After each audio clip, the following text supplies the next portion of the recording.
This video is meant for you. నువ్వు అబ్బాయి అయితే ఈ వీడియో నువ్వు ఖచ్చితంగా చూడాలి అండ్ నీ ఫ్రెండ్స్ అందరికీ షేర్ చేయి. ఎందుకంటే ఇవాళ రోజున జాగ్రత్తగా ఉండడం చాలా ఇంపార్టెంట్. అమ్మాయిలు లాలో ఉండే లొసుగులు అబ్బాయిల మీద ఎలా వాడుతున్నారో, వాళ్ళ ఈగోలు ఎట్లా సాటిస్ఫై చేసుకుంటున్నారు నేను ఇవాళ మీకు చెప్పబోతాను. ఏ సెక్షన్స్ వాళ్ళు వాడి కేసులు వేస్తున్నారు ఈ వీడియోలో చూద్దాం. అండ్ లాస్ట్ లో నా ఒపీనియన్ కూడా ఇవ్వబోతున్నాను. సంతోష్ నగర్ గ్యాంగ్ రేప్ నాటకం అని పోలీసులు తెలిచారు. झूठे रेप केस में महिला ने फंसाया to have sex outside of marriage.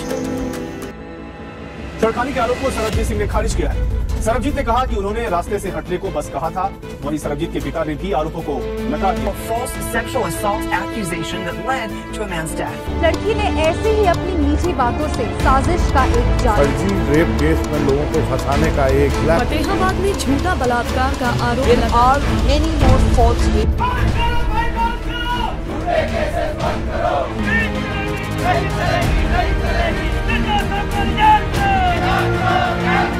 While we are so proud of the way that we are protecting our daughters, don't you think we equally need to protect India's sons? మీకు ఒక 3 stories చెప్తాను, జాగ్రత్తగా వినండి. Sarabjit Singh, does it ring a bell? గుర్తురాట్లేదు కదా? ఎక్కడో విన్నట్టుంది. Don't worry, I jog your memory. 2016 end లో 17 బిగినింగ్ ఆ టైంలో ఈ సర్బ్జీత్ సింగ్ అనే ఫోటో మీరు చూసే ఉంటారు. ద సర్బ్జీత్ సింగ్ జస్లీన్ స్టోరీలో క్లుప్తంగా చెప్పానంటే ఢిల్లీ సిగ్నల్ దగ్గర జరిగిన ఒక స్టోరీ. సర్బ్జీత్ సింగ్ అనే వ్యక్తి మీద జస్టిన్ అనే ఆవిడైతే ఒక మొలెస్టర్ అని చెప్పి ఒక పెద్ద పారాగ్రాఫ్ రాసి ఇంటర్నెట్ మీదకి వదిలింది ఫేస్బుక్ ద్వారా. అప్పట్లో చాలా వైరల్ వెళ్ళింది. హిందీ, బెంగాలీ, గుజరాతీ, తెలుగు, తమిళ్, కన్నడ ఇలా లాంగ్వేజెస్ అన్ని న్యూస్ ఛానల్స్ లో ఈ పర్టికులర్ న్యూస్ ప్లే అయింది. ఈ సర్బ్జీత్ సింగ్ అనే ఫోటో ప్లే చేశారు. बड़ी खबर इस वक्त की, दिल्ली में जसलीन कौर नाम की लड़की से छेड़छाड़ के मामले में नया मोड़ आ गया है. छेड़खानी के आरोप को सरबजीत सिंह ने खारिज किया है. सरबजीत ने कहा कि उन्होंने रास्ते से हटने को बस कहा था. वहीं सरबजीत के पिता ने भी आरोपों को नकार दिया है. Happy that the person has finally been arrested. Yes, I'm really happy, and I think it will. This is not just about the person being arrested or the person rotting in jail for 7 years. ఆయన immediately job నుంచి పీకేశారు. తర్వాత రెండో job లో join అయ్యాడు. అక్కడి నుంచి కూడా పీకేశారు. మూడో జాబ్ లో జీతం బాగా తక్కువ ఉందని 6 నెలలాగా ఆయనే వదిలేశాడు. చివరికి గతి లేక 4వ జాబ్ లో ఆయన ఫస్ట్ చేసే జాబ్ లో ఒక 30% జాయిన్ అయ్యాడు. కేసు కోర్టుకు వెళ్ళింది. కోర్టులో జడ్జి జస్టిన్ అనే అమ్మాయిని రమ్మని సమన్ చేశారు. ఒకసారి కాదు, 2 సార్లు కాదు, 3 సార్లు కాదు, 13 సార్లు. మార్చ్ 2017 నుంచి ఆగస్ట్ 2018 వరకు కేసు నడిచింది. అదే సిగ్నల్ లో ఒక ఐ విట్నెస్ ఉన్నారు. ఆయన ఏమంటారు విందాం. बत्ती ग्रीन थी, निकलने के क्रम में वो रेड हुई. दिल्ली का ट्रैफिक का ये एक बहुत कॉमन चीज है कि अगर रेड इमीडिएट हुई है तो लोग निकलने की कोशिश करते हैं. ठीक है, उसी निकलने के दरमियान में जो मैडम है वो सामने आती हैं और ट्रैफिक को रोकने की कोशिश करती हैं. ठीक है, इसी बीच में जो उनसे बाताबाती हुई कि भाई तू कौन है कि है गाड़ी रोकने वाली, बत्ती लाल हो गई फिर भी तू रुक नहीं सकता, इस तरह के आर्गुमेंट हुए हैं. बस उसी पे इन्होंने शायद पता नहीं किस चीज का धौंस देने का कोशिश किया. यंग ब्लड है, उन्होंने भी कुछ बोल दिया. జస్ట్ 1 ఎగ్జాంపుల్ మాత్రమే. ఒక అబ్బాయి చేయని తప్పుకు ఒక అమ్మాయి ఈగోకి పోయి జరిగింది ఏంటంటే, సర్బ్జీత్ కౌర్ అనే వ్యక్తి జస్టిన్ అనే అమ్మాయి ఈగోని హర్ట్ చేశాడు. లాలో ఉండే లూప్ హోల్ ని వాడి మొలెస్టేషన్ అనే కేసు పెట్టి అబ్బాయి జీవితాన్ని నాశనం చేసి. ఇది ఒక చిన్న ఎగ్జాంపుల్ మాత్రమే. కొంతమంది అమ్మాయిలు లాలో ఉండే లూప్ హోల్స్ ఎలా మిస్యూజ్ చేస్తున్నారు అబ్బాయిల మీద. Finally after due legal procedure Sarabjit Kaur అమాయకుడని కోర్టు నిర్దేశించి అతన్ని కేసు నుంచి రిలీవ్ చేసి. ఇప్పుడు రెండో స్టోరీ గురించి మాట్లాడదాం. మహేంద్ర సింగ్ ధోని ఫ్యాన్స్ ఎంతమంది ఉన్నారు? నాకు కూడా ఆయన అంటే చాలా బాగా అభిమానం. స్ట్రెస్ఫుల్ సిచువేషన్స్ లో కూడా ఒక కామ్ అండ్ కంపోజ్డ్ బిహేవియర్ ఎట్లా మెయింటైన్ చేయాలి అనేది నేను ఆయన దగ్గర నేర్చుకున్నాను. కాకపోతే రీసెంట్లీ ఆయన వీడియో ఒకటి వైరల్ వెళ్ళింది. ఆయన పడుకుంటుండగా ఒక ఎయిర్ హోస్టెస్ తీసిన ఒక వీడియో. అది ఒక షార్ట్ లో కానీ రీల్ లో కానీ చూసే ఉంటాం. కూడా క్యూట్ వీడియో అనుకున్నావా లేదా? ఇప్పుడు ఒక చిన్న చేంజ్ చేద్దాం. మహేంద్ర సింగ్ ధోని ప్లేస్ లో కియారా అద్వానీని పెడదాం. ఆ అమ్మాయి ఎయిర్ హోస్టెస్ ప్లేస్ లో ఒక అబ్బాయిని తెచ్చి పెడదాం. సిమిలర్ గా రియాక్ట్ అవుతారా? జనాలు అంతే క్యూట్ గా ఉందంటారా? క్రీపీగా ఉందంట. ఇన్వేషన్ ఆఫ్ ప్రైవసీ అనరు. లాలో ఉండే కేసులన్నీ పాప అతని మీద వేసి లోపల తోయించారు. ఫస్ట్ వీడియోలో నీకు ప్రాబ్లం కనబడకుండా సెకండ్ వీడియో నీకు ప్రాబ్లం కనబడితే ఈ ప్రాబ్లం లో నువ్వు కూడా పాటే. ఇకపోతే మూడో వీడియో 2014 లో వైరల్ అయిన దీపికా పడుకోనే గారి వీడియో. ఈ వీడియో మీరు చూసే ఉంటారు. It's called my choice. ఇందులో ఒక డైలాగ్ ఉంటుంది. ఈ డైలాగ్ నువ్వు విన్నావుగా? To have sex outside of marriage.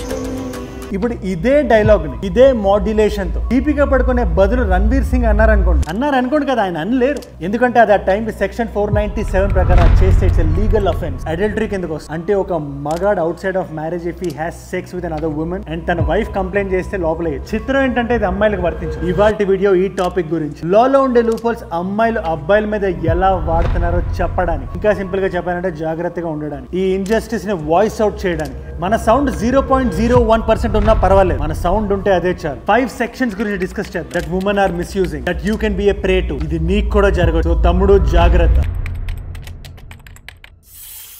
మనం మాట్లాడుకోబోయే first act prevention of sexual harassment act 2013. దీని ముందుగా పాష్ అని కూడా పిలుస్తారు. వర్క్ ప్లేస్ హెరాస్మెంట్ ని టార్గెట్ చేసి పెట్టిన యాక్ట్. కాకపోతే ఇక్కడ ఉండే ప్రాబ్లం సెక్షన్ 2 లో ఉంది. విక్టిమ్ ని అగ్రీవ్డ్ ఉమెన్ అని చెప్పి ఒక జెండర్ కి అట్రిబ్యూట్ చేస్తున్నారు. అంటే హెరాస్మెంట్ అంటే ఆడవాళ్ళ పైన చేస్తారు అని ఒక ప్రీ కన్సీవ్డ్ నోషన్ ని బేస్ చేసుకుని యాక్ట్ పెట్టారు. ఈ యాక్ట్ లో మగవాళ్ళపై ఆడవాళ్ళు చేసే హెరాస్మెంట్ ని కన్సిడర్ చేయరు. చిత్రం ఏంటంటే ఆడవాళ్ళపై ఆడవాళ్ళు చేసే హెరాస్మెంట్ ని కూడా కన్సిడర్ చేయరు. Predator has to be a man according to this act. 2013 లో జరిగిన ఒక సర్వేలో రాండమ్ సర్వే చేస్తే తెలిసింది 47% of the male population are undergoing sexual harassment. అంతేందుకు 2010 లో జరిగిన ఎకనామిక్ టైమ్స్ సర్వే చూడండి. ఇండియా మొత్తాన్ని రాండమ్ గా జల్లెడ బట్టి 527 యావరేజ్ మెన్ ని క్వశ్చన్ చేస్తే 51% are undergoing sexual harassment at workplace. But వీళ్ళు కేసులు ఎక్కడ పెడతారు? ఏ సెక్షన్ కింద పెడతారు? అసలు అక్కడ స్లాటే లేకపోతే వాళ్ళ పరిస్థితి ఏంటి? ఇది మన అందరం ఆలోచించాల్సిన విషయం. Second law section 498A cruelty by husband. ఈ లా ఉండడం తప్పు కాదు. ఈ లాని కొంతమంది ఆడవాళ్ళు మిస్యూజ్ చేసే విధానం తప్పు. ఈ లా చెప్పేది ఏంటంటే ఒక అమ్మాయి ఒక ఆడపిల్ల క్రూయల్టీకి లోన్ అవుతుంటే హస్బెండ్ తో పాటు his aged mother and father also can be included. కాకపోతే this is one of the most abused law. Ego hurt అయిన ఒక ఆడపిల్ల తన స్కోర్ సెటిల్ చేసుకోవడానికి వాడే లా కింద అయిపోయింది. Again, this law is there for a reason. ఆడవాళ్ళ పట్ల డొమెస్టిక్ వైలెన్స్ అవుతుంది, అందుకే ఈ లా ఉంది. ఈ పర్సంటేజ్ ఆఫ్ ఉమెన్ వల్ల దిస్ ఇస్ బీయింగ్ అబ్యూస్. అందుకే ఇది ఫాల్స్ ఎలిగేషన్ అని తెలిసిన వెంటనే ఇమీడియట్ డివోర్స్ గ్రాంట్ చేసేయాలి. Because old people are going to jail. 3 సంవత్సరాల వరకు శిక్ష పడే ఛాన్స్ ఉంది వాళ్ళు చేయని తప్పు. సెక్షన్ గుర్తుందిగా 498A. Next section 375. This is about rape. చాలా స్ట్రాంగ్ అండ్ సెన్సిటివ్ ఇష్యూస్ గురించి మాట్లాడినప్పుడు మనం తడబడకూడదు. మన ఛానల్కి ఇది కొత్త, బట్ స్టిల్ మనం డిస్కస్ చేయాల్సిన విషయాలు ఉంటే మనం డిస్కస్ చేయాలి. మనం వాయిస్ అవుట్ చేయాల్సిన ఒపీనియన్స్ ఉంటే మనం వాయిస్ అవుట్ చేయాలి. Section 375 in it self is not a problem. కాకపోతే ఇందులో కూడా జెండర్ బయాసింగ్ ఉంది. విక్టిమ్ ఇస్ ఎ ఉమెన్ అని, ప్రెడేటర్ ఇస్ ఎ మేల్ అని. ఎంత ఇదిగా ఉందంటే ఆ సెక్షన్ క్లియర్ గా చదివితే క్లియర్ గా రాసి ఉంటుంది మెన్స్ జెనైటల్ ఆర్గన్. ఆ మెన్స్ ఆర్గన్ ఏదైతే ఉంటుందో అది పెనిట్రేట్ అయితేనే అది రేప్ కింద కన్సిడర్ అవుతుంది. ఇక్కడ ఇంకా ఇంట్రెస్టింగ్ ఉండేది సబ్ క్లాస్ 4. ఇందులో ఏం రాసిందంటే even with consent sexual act జరగక ముందు ఒకవేళ అబ్బాయి పెళ్లి చేసుకుంటానని చెప్పి సెక్షువల్ యాక్ట్ చేస్తే తర్వాత గానీ అబ్బాయి పెళ్లి చేసుకోకపోతే అది రేప్ కిందకే వస్తుంది. ఆయనతో పాటు చాలా సంవత్సరాలు ఆయనతో పాటు సహజీవనం చేసిన తర్వాత విడిపోవాల్సి వచ్చినప్పుడు సో ఏంటి డైరెక్ట్ గా ఆయన మీద కక్ష తీర్చుకోవాలి అని వెళ్ళి ఇక్కడ పోలీస్ స్టేషన్ లో రేప్ కేసు పెట్టడం, తర్వాత ఆయన తీసుకెళ్లి జైల్లో పెట్టించడం. ఆ తర్వాత ఇక్కడ కూడా రోల్ రివర్సల్ లేదు. ఇలా ఒక అబ్బాయి చేయడం తప్పు, బట్ ఒకవేళ అలా ఒక అబ్బాయికి జరిగితే మరి దానికి ఏ సెక్షన్ కింద కేసేస్తారు? మిమ్మల్ని అడుగుతున్నా, మీకేమనిపిస్తుంది? Section 354B molestation. అగైన్ ఈ లాలో కూడా విక్టిమ్ ఒక అమ్మాయి అని, ప్రెడిటర్ ఒక అబ్బాయి అని క్లియర్ గా రాస్తుంది. అంటే ఒకవేళ ఒక అబ్బాయి ఒక అమ్మాయిని స్ట్రిప్ చేయడం గానీ మొలెస్ట్ చేయడం గానీ చేస్తే ఈ సెక్షన్ కింద 7 years వరకు లోపలే. గ్రేట్.